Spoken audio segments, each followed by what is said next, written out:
Record. Hi everybody and welcome back to I'm now on to series 3 of Mrs. Mummypenny Talks, and this is episode 2 and I'm back with the guests. Yay! I much prefer having guests on this podcast. I think it makes it much more interesting when I'm talking to another person, and I'm I had to have Faith back as one of my first guests in series 3. Faith was actually one of my very first guests back when I did the radio show many years ago, so it's great to have her back. She's a font of all personal finance knowledge, and gives a lot of guidance to me personally. So yeah, I thought it'd be really great to come on and talk about a little bit about last year and a little bit about what's going to happen this year. So welcome, Faith, from the website Much More with Less to the podcast. Thank you, very glad to be here. Good start to a new year. Yeah, definitely. Well, it's been a strange start to the year, hasn't it? Oh, Let's just date this. So we're recording this on the 7th of January, and it's actually going to go out next week on Tuesday, so in a few days' time. But oh my word, there's things that have happened in the last 7 days. It's almost like I was watching the news yesterday or last night, watching what was going on in America, and I was just dumbfounded. I couldn't believe it. It's crazy. It's really crazy, isn't it? I think my main New Year's resolution was basically not to sulk. And I was doing quite well with that. I was, all upbeat and New Year's resolutions. And then they announced that they were closing the schools and we're going to have to do the homeschooling. And I'm still trying not to sulk. But I'm not sure necessarily how many of those New Year's resolutions I can do when I'm trying to cram in the homeschooling as well.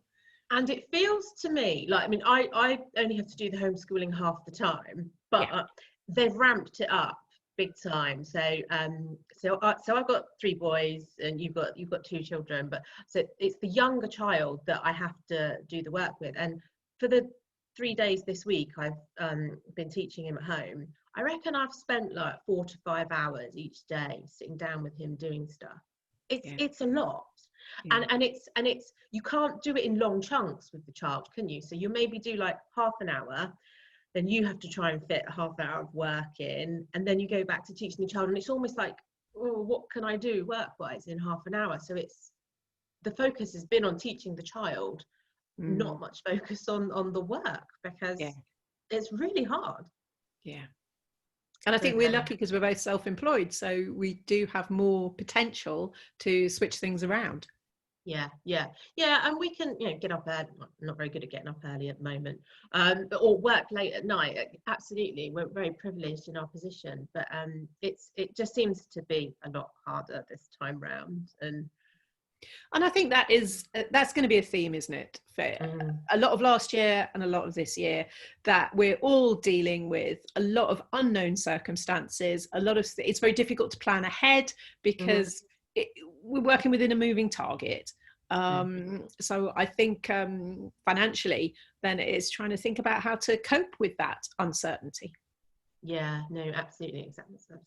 So right, before we go on to that, people might not know who you are and where you've come from and your talents and acknowledgements in the world of personal finance. So share a little bit about where, because you've been writing about money for a really long time, and where like your website came from and how you're here now. Okay, well, I'm Faith Archer. I've been writing about money probably more than 15 years now. I used to be the deputy personal finance editor at the Daily Telegraph. That was back before I had kids. And afterwards, I decided to go on maternity leave. And I also, at the same time as writing for print publications, so most recently people like Woman and Home and the Sunday Times, I started up my website, Much More with Less.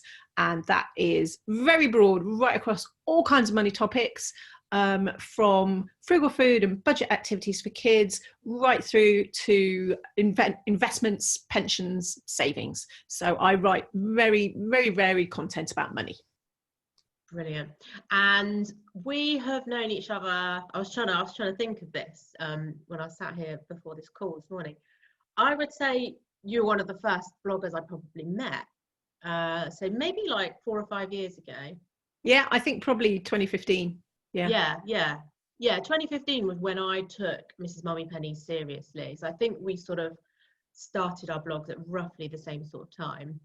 Yeah, And definitely 2015 was when I started taking my blog more seriously. It had been around for a while before then, but yeah, started working on and it we hard. met then, and we've worked on quite a few campaigns together, and we are both now ambassadors for Pension Bee, which is a very exciting job, and our paths crossed lots doing all of that work. But there's been other clients we've worked with together, so yeah, it's been really nice. And we've got slightly different audiences, haven't we, where I think yours is a little bit older than mine. Yeah, even though we're not too different in age, I don't think.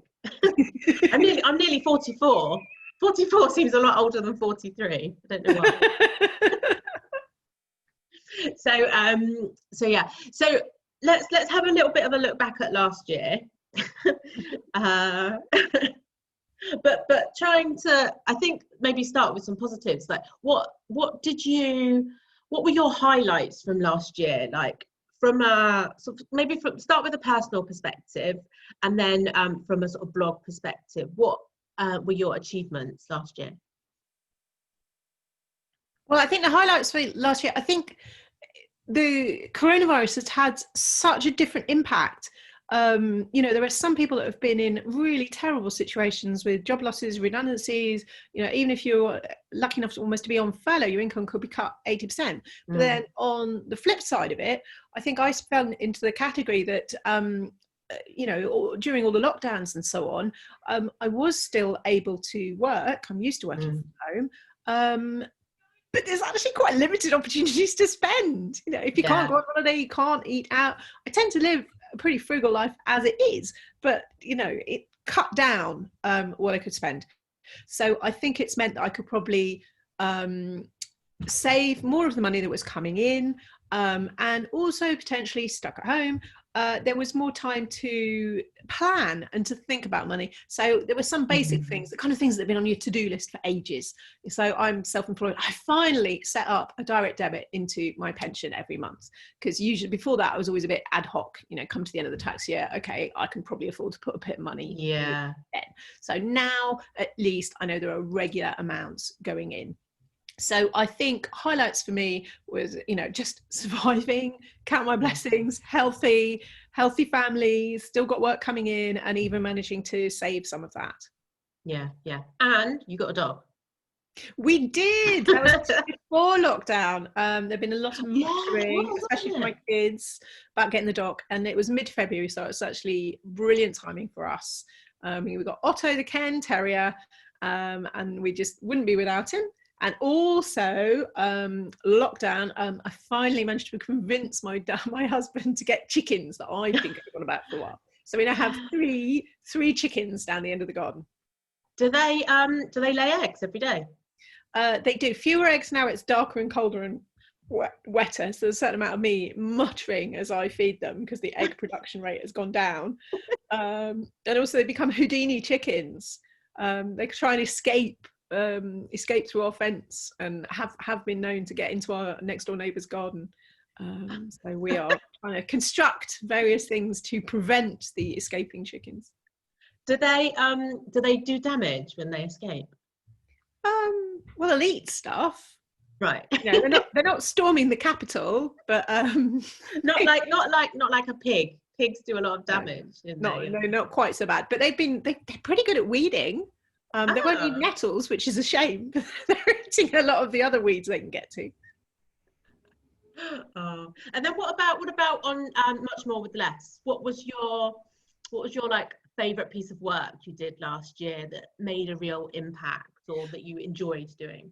I think one of the pieces that made the most impact was a post I did on bounce back loans, when they were introduced as a way of small businesses getting quick access to money. And the loans were, you could apply for the loans knowing that they were going to be interest free for a year and at a relatively low fixed interest rate after that. And I did a post after I applied for one, and that proved extremely popular. That really took off. So I think hopefully that was a very helpful post. One of the things I enjoyed a lot on a personal basis was during the first lockdown, I was a regular guest every Sunday on BBC Suffolk. kind of sharing different money saving tips, updates on the latest financial support, to kind of generally trying to offer help from a money perspective in the local area. So I think those were two of my highlights for last year. There was I think and we did our money saving challenges. That was fun, actually. We did 2 months long lockdown spending challenges, one during lockdown, one after lockdown, seeing how our finances changed. Yeah, and we recorded some videos as well, which I'm going to put links to in the notes of this podcast, because I think they're very relevant for now, particularly the one we recorded at the beginning of the last lockdown, because we literally went through every single monthly expense and talked about how to save money on that.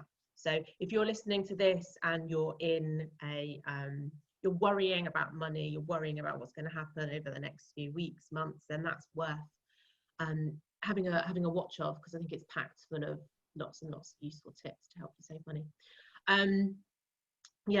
Your bounce back loan post was that went super like traffic wise, didn't it? A lot of people read it, but so I took out a bounce back loan, and I know you took out one. I think we've both done the same with them. We haven't used any of the money yet. Yeah, but it's just helpful to know the cash is there. Yeah, and I've now got. I took the loan out I took it out as soon as we could. So I took my loan out in May. May. So I'm now starting to think, what am I going to do with that money once it hits May of this year? Because you got a 1 year interest-free period where the government covers the interest. So in my bank, I see the interest payment going out, but then I see a credit coming back in.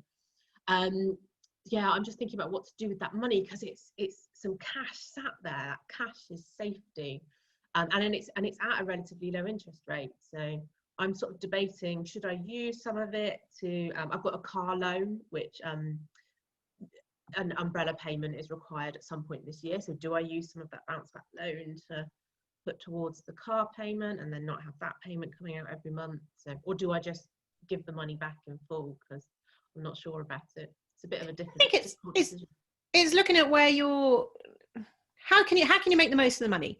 So with certainty the bounce back loan is interest free right now, and it's going to be 2.5% a year after May, after the first year. So you can look at that and think, well, how does it impact the rest of my finances? So you might wish to hang on to spare cash if you want to bump up your emergency savings. Because I think, as we've all found, cash flow can be very erratic, especially during a global pandemic. So make sure you've got enough in that emergency savings pot to feel comfortable about several months ahead. Experts generally recommend 3 to 6 months in cash. And then I think after that, it's looking at the rates. So, how much would, if you're going to make a balloon payment or you're thinking about a future finance arrangement for your car, would that be more or less than 2.5%? You won't earn 2.5% in a savings account.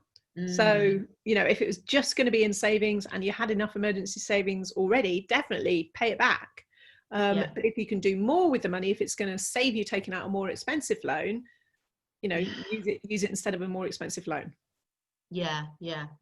That's a good piece of advice. I'm still mulling that around in my head, but I think one of the big achievements for me last year was I managed to get properly in control of things like my emergency fund and putting money into my pension and feeling a bit more secure about money, because I've come out of a bit of a strange period of time where I paid off a lot of debt, which was nearly 2 years ago.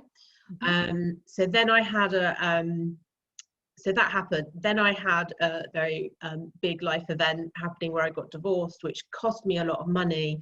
And I just managed to sort of bubble along, just about surviving without any debt.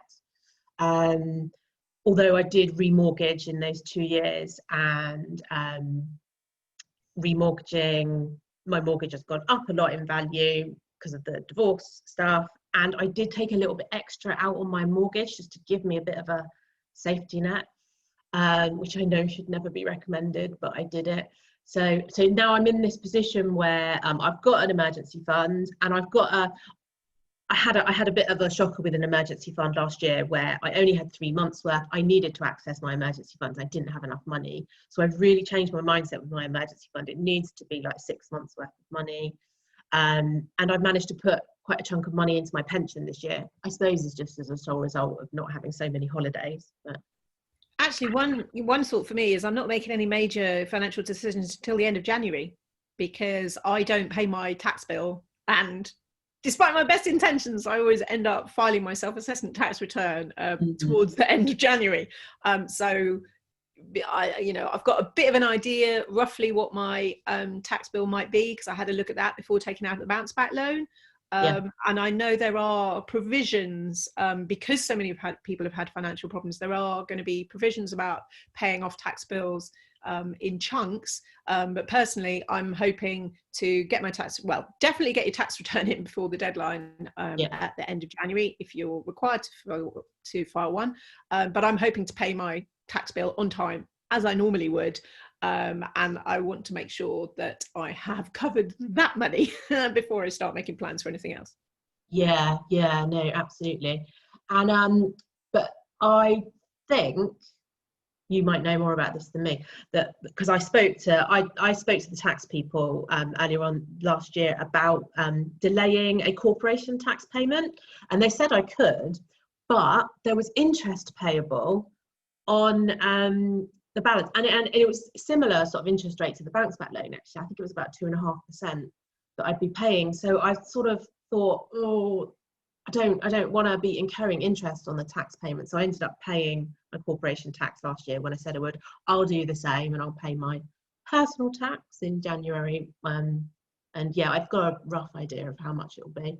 But yeah, I think it's really important to maintain that emergency fund balance. And it's something I was reading about yesterday, which I wanted to get your view on, which is an interesting question, is where to keep that emergency money. Because I've always, it's money you need for an emergency, so you need it quickly.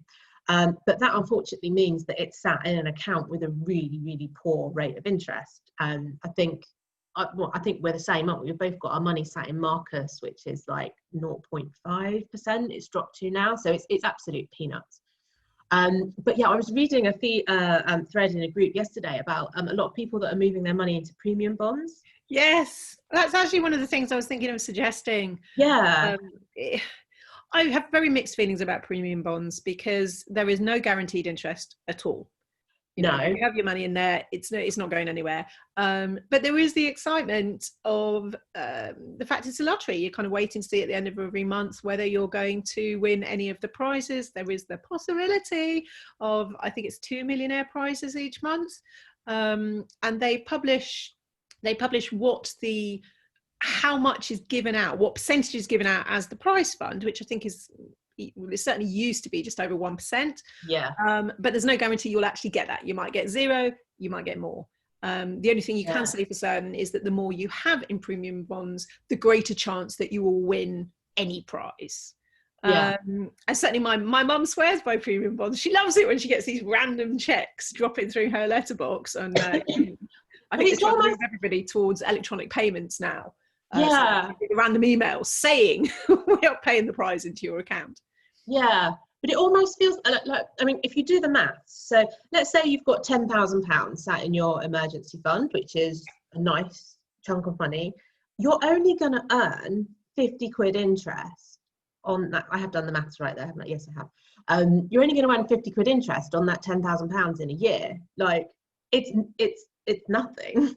So it's almost like we're at that point of, is it worth maybe taking that risk, not risk, but that chance of maybe winning something bigger in premium bonds. So I'm thinking I might actually move some money across. It's not as instant access. I think it takes like 3 to 4 working days to get your money out of premium bonds. But yeah, it's worth a chance. Could be a millionaire. So yeah, I think as interest rates drop as they are, then it's just interesting how personal finance ideas shift. But even like 6 months ago, people wouldn't have recommended that option. But it's something. Well, it's there, and it's treasury backed. That's one of the big attractions of NS&I. It's very, very safe. Yeah. Okay, so that we've done a little bit of looking back and a little bit of looking forward in that. So 2021 then. It's a bit of a crystal ball of what we think is going to happen. I suppose what do we think personal finance is happening sort of now in the short term, and how's that going to evolve over time? Because what I really feel like at the moment, what I'm seeing a lot of, I'm seeing a lot of adverts for credit products, for credit cards, for loans. They just feel a lot more everywhere than they have done before. So are we at a point where there's a lot of people desperate for money and don't know what to do? I just feel like we are. I think there's certainly a chunk of the population that are going to be particularly desperate for money.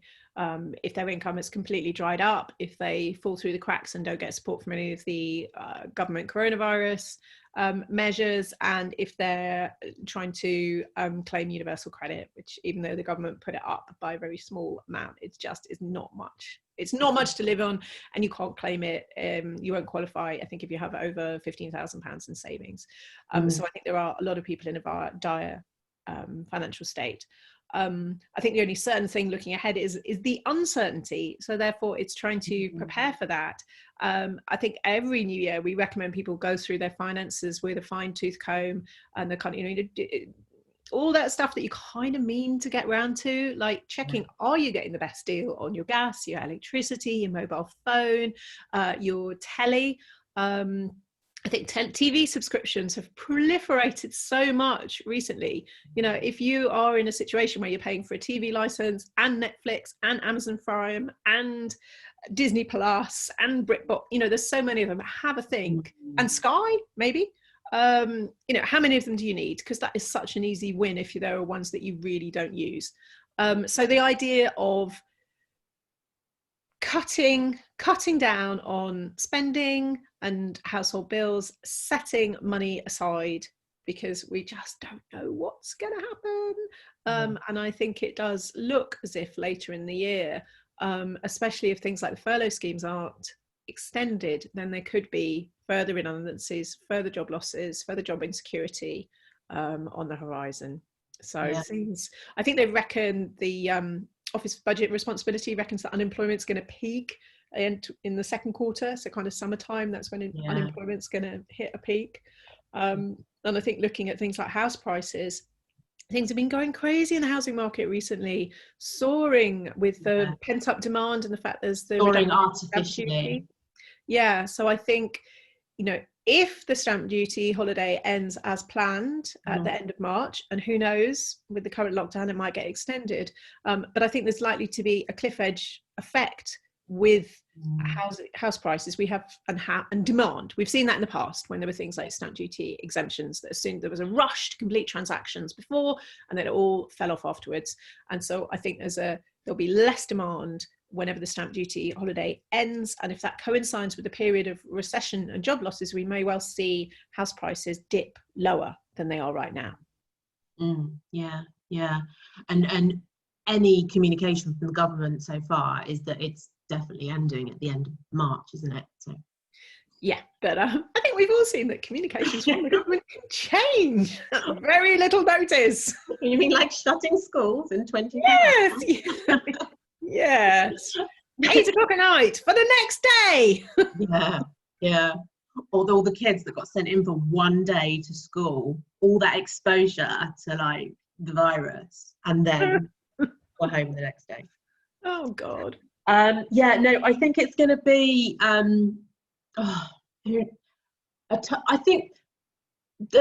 suppose a positive is that we've been through many months of toughness, so we're almost used to that lifestyle, and we're used to that uncertainty. And I know you and I and every other personal finance writer out there is really, really hammered about putting money aside, building up the emergency funds as much as possible. So I really hope that message has, really got through, that people have still got some money set aside. But there's two other factors that are going to increase the uncertainty. One of them is we do now have a Brexit deal agreed at the last minute, but there is the potential that that will add pressure to prices. We don't yet know how it's going to play out, but there's a very real possibility, for example, that the prices of some foods could rise, adding to everybody's bills. And the other aspect is that at some point, we are going to need to pay back all the money that has been spent on the financial support schemes during COVID. And Rishi Sunak, the Chancellor, had announced that he would be doing a budget at the end of May. And I think everybody was expecting that to have the kind of measures to help pay the money back, which realistically, there may well be some forms of tax rises, tax changes. Again, with everything that's just happened recently, we don't know if that will still happen at the end of March. He may end up still being in a firefighting mode and just announcing things about furlough and so, extending furlough schemes or stamp duty holidays rather than how we're going to solve it. But we could see tax change. We could see tax changes, income tax, national insurance tax, capital gains, inheritance tax. There are always rumours that chancellors are going to change the situation on pensions because that costs the government £40 billion a year in tax relief. There haven't been changes yet, but at some point there probably will be. So in terms of what people can do about it now, I think my general suggestion is if you are in a fortunate position that you can take advantage of things like ISA allowances and pension allowances to set money aside where it won't be taxed, use them now while they still exist, in current forms. No, indeed. I had a decision to make at the end of last year with my I had some extra money left from my business, and so at the beginning of last year I set a goal that I wanted to put £500 a month into my pension, and I achieved that by the beginning of December. I'd put £6,000 into my pension, yay! But so I had some spare money at the end of the year. My year end is 31st of December, so I was sort of working out in my head. So I had an extra £5,000. Do I put that into my stocks and shares ISA? Do I maybe make an overpayment on my mortgage, or do I put it into my pension? But what I actually decided to do was to put it into my pension because my mortgage is always my lowest priority to overpay on because it's such a low rate. I know it's a huge amount of money, but it's such a low rate. I always think, where's the best place to put my money?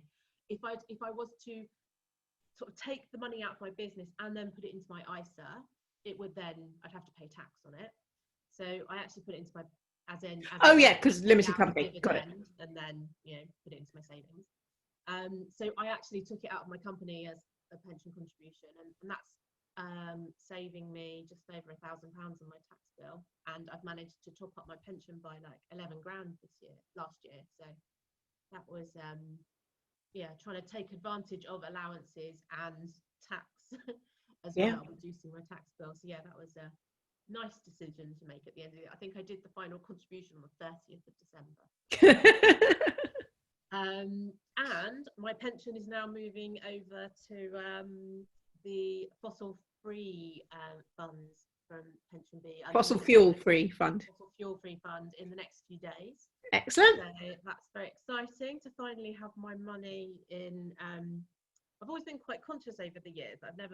My pension money has just been sat in a load of companies, not really agreeing with the ethics of how I spend my day-to-day money. So now my pension money is sat in a place where there's no tobacco firms, there's no fuel firms, and no firms anything to do with weapons of destruction. So it's good. And you're moving some money over to Pension B as well, aren't you? I am. I was in a situation that I think my pensions have moved a lot more on their own than I've made the effort to do so, as different companies have been taken over or sold or moved the money around to different people. And so I had a private pension that I've been paying into since when I was responsible for making my own pension contributions rather than having an employer to do it. And that had ended up with, I think it was Legal & General, and they decided to sell that part of their business to a company called Reassure. And when I looked at the new situation, I've been, reasonably happy with the performance with Legal & General, but Reassure, the costs seem to be different, fund choices seem to be a bit different. So that I am transferring it over to PensionBee. And it's a large enough sum, because PensionBee have the situation that you've got their basic fees, and then if you save over a certain amount, the fee starts coming down. So we're just in the process of seeing that money being transferred from one pension company to another, and I had the attraction that I could just choose one plan, and PensionBee would look after it without me having to make the decisions about choosing individual funds to combine into one portfolio. Yeah, because that's you want simplicity with this kind of money, don't you? You want to be assured that it's in a place where you're happy with your money, where your money's invested, but you don't want to be having to be checking it all the time. You just need to be happy with where your money's invested.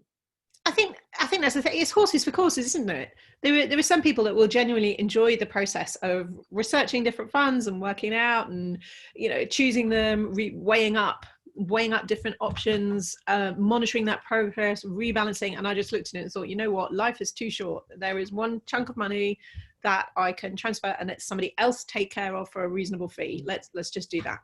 Yeah, absolutely. But the other thing I read about recently, which was quite a shocking statistic, was around 40% of businesses were in some, and we're talking about retailers on the high street, were in some kind of financial trouble before coronavirus started. So then that's all happened. So we're now in this position, aren't we, where we've seen so many retailers go under over the past few months. Just this week, Paperchase has gone under as well. It's like, how many more are we going to see? And it's like, what's going to happen to that sort of consumer market? It almost feels like it's going to get where I feel is that it's going to move to this one big player like Amazon sucking up a lot of that the purchasing power from the sort of middle of the market.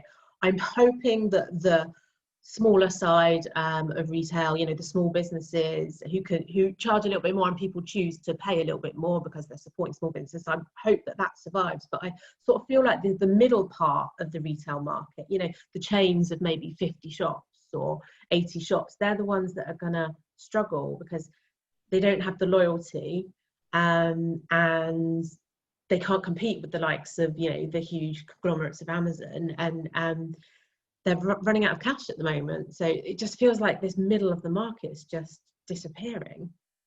I think it's the sad reality of COVID that it has accelerated changes that we were already seeing. So even before the pandemic, we were seeing a move to more online shopping. We were seeing a move towards working from home, and so those factors are not new, but what coronavirus has done is really speed up the process whereby people are buying so much more online rather than in store, which then affects, how many retailers can keep going. Similarly for companies that let office buildings. That's going to affect the office buildings themselves, the landlords, construction. And on the flip side, we're seeing companies that will benefit are, as you've mentioned, companies like Amazon, companies that are, there may be bricks and mortar companies, kind of companies with real shops, but if they're particularly switched on about their online offering, they will survive. I think the supermarkets have done remarkably well out of the crisis, and anything to do with logistics and warehouses. So the kind of that helps cope with e-commerce were doing well. But yeah, I certainly think if anybody who's in the position to support local businesses and purchase from them, I mean, we've got just really down our high street, there's a haberdasher shop that sells things like wool and material and so on, and we've been certainly in the past we were able to kind of email and they would arrange times that you could kind of do click and collect. And that was just one way of supporting a local business and try and keep them open during these really difficult times. It's Yeah, it's going to be an interesting year just to watch what happens with that. It just feels like a huge shift that is just, you're right, it's just been sped up hugely. It was I suppose it was inevitably going to happen over the next sort of 5 to 10 years, but this is just what's the word? I can't think of the word. It's just compressed. Yeah, thank you, that's better. Compressed it into 1 or 2 years of time. Yeah, it's sad, and for all the people employed by that industry. So maybe be thinking about the jobs you have, and maybe evolving into a different type of job that might have a better future. I don't know. Yeah, revisiting your CV. If you've got a LinkedIn profile, improve that. Think about your skills. See, during lockdown, if you're not going out, are there any other like online courses or things if you want to improve IT skills or other things? You know, what can you do to make yourself more employable? Yeah, and also have a look at some extra ways that you can maybe make some extra money as well. So decluttering the house. Everybody's decluttering at the moment, and selling off stuff on there's whatever, you might be selling it on eBay or Facebook or Gumtree. Mystery shopping has always been my go-to thing to make some extra money, but it's not really easy at the moment, although there is some online mystery shopping you can do and some cool mystery shopping. There are some ways, things like Music Magpie. I've seen We Buy Books advertising the fact that you can do that without leaving the house. Yeah. Kind of winnowing out the books and the music and the computer games and so on that aren't used anymore. Also sell your we've got boxes and boxes of Lego that just isn't paid. Oh wow. You can sell Lego by the kilo now. You don't get that much money, but you know, it's all like, if you could get 20 quid for a box of Lego that, you know, that hasn't been played with for a year, then it's 20 quid that can buy some food, isn't it? Or pay, you know, part of an electricity bill. So it's worth doing, absolutely worth doing. Yeah, it's going to be a difficult year, but I think my sort of big 3 things I would say are have a look at your budget, like as you've already said, go through your budget now, but do that on a regular basis, and the direct debits going through your account, do that every sort of 2 or 3 months, because things creep in, and you think something you might need in January, you're not necessarily going to need in April. So just be aware of the direct debits sort of going in and out of your account. Keep that emergency fund topped up, and maybe think about how much is in there. It might be, you might need to up the amount, is what you're comfortable with, but towards 6 months is the recommended level of emergency fund, and that's just essential expenses. It's not, it's you know, what you essentially need to get by. It's not nice to have money. It's have a bit of an eye on the future, not live too much for just this week or this month, because you need to be prepared for what's going to happen in the future. Just have a bit of an eye on the uncertainty, and have that safety net there to get you through. I don't know if you've got any extra tips for surviving this year. I usually go into January trying to have a really uber frugal month after the expenditure of Christmas. And actually, I'm looking at it and thinking this is a difficult time for my kids being stuck at home. They would both far rather go into school than try and do homeschooling. And so I've actually been trying to look at where can I get free things or relatively inexpensive things that will improve all our lives, whether that's games or subscriptions, or, you know, there was even like Lucky Voice karaoke. I think they're offering that half price at the moment. So it's just trying to think, where normally I'd really be cutting back, are there some relatively unexpected things that can improve our family life and keep everybody a little bit happier? And the other thing I'm thinking about is kind of almost outside our family. You know, my mum is older, really hoping she's going to have the vaccine soon, but kind of checking in, making sure she's happy with food deliveries and sorting out her admin and her paperwork and that kind of thing, because it is more difficult than ever for other people to get help with sorting out their money matters. Yeah, that's a really good shout, actually, which I should touch on, is if you're if you're feeling stressed out or worried about money, maybe you've got some debt that you know is there and you've not quite been ready to face it, and now is the time you're having a look at it. If you can share that with another person, excuse me, it's incredible the weight it takes off your mind when you almost have a frank and honest discussion with another person about your finances and what you're feeling worried about and what you're feeling uncomfortable about. I know that when I started off paying, so I had 16 grand's worth of debt, and you were a huge part of that journey of paying off that debt. It's because I've just been for a run. But just that act of sharing with somebody that I've got this much debt and this is my plan to pay it off, and almost like I used you as a sounding board of when I would pay off like chunks of it, and a person to celebrate with when there were big chunks of money as the 16,000 was getting lower and lower. It's just sharing it with somebody else. They're going to have different ideas about how to make that situation better, and they're going to encourage you on the journey. So I just think, don't suffer any worries financially alone.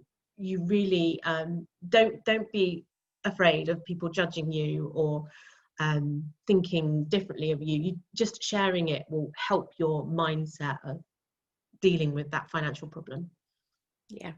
Reaching out to people for support, whether it's financial or otherwise, actually making the time to do it.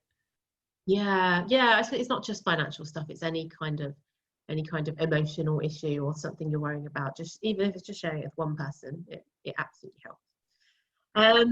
Brilliant. Right, I'm going to end it there because I think I thought this would be 30 minutes and it always ends up going on longer when we have a chat, because we can just talk for England, can't we? So where can people find you to read your website and follow you on social media?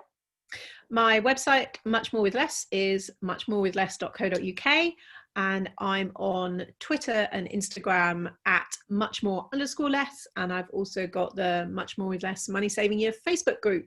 That's a closed group, so if you want to share financial issues or give tips, get inspiration, it's not going to be splashed all over your feed for all your other Facebook friends to see. And you're doing something you're putting out on Twitter, aren't you? You're posting like a money saving tip every day, and you're going to do it every day of this year, right? I got off to a good start and then sprained my ankle the day before yesterday, so it hasn't happened the last day. But yes, the idea is small financial things, #money saving year, small financial things you can do every day that will build up. Those small changes that will make a big difference. Brilliant.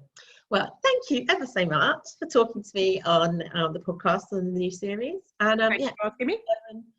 Follow Faith and go join her Facebook group. So yeah, thanks everybody for watching or listening, and I will see you next week.